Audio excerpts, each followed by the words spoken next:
Hali imezidi kuwa mbaya huko katika ukingo wa Magharibi kufuatia hatua mpya iliyochukuliwa na Israel kufunga kivuko ambacho kipo huko ukingo wa Magharibi unaokaliwa na Israel na ambacho kinatenganisha eneo hilo na nchi jirani ya Jordan, hali iliyowatatiza zaidi ya raia wa Palestina milioni 2 kuingia katika eneo hilo.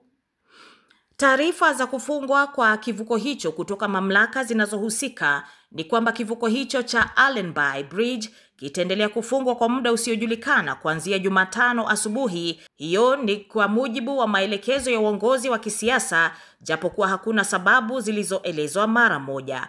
Athari za kufungwa kwa kivuko hicho ni kwamba raia wa Palestina katika eneo hilo la ukingo wa Magharibi hawawezi kusafiri nje ya nchi, huku wale ambao walikuwa nje ya nchi pia wakishindwa kuingia.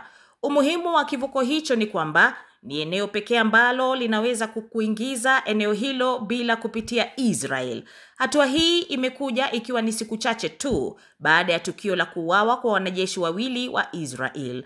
Baadhi ya wachambuzi wa mambo wanasema huenda hali ya ukingo wa Magharibi ikaendelea kuwa mbaya zaidi, kwanza kutokana na azma ya Israel kutaka kulitoa eneo hilo, na pili ni kutokana na msimamo wa waziri mkuu wa Israel Benjamin Netanyahu, ambaye ukifuatilia misimamo yake hana dalili za kubadilishana kile alichoazimia kutaka kulitoa eneo la ukingo wa Magharibi.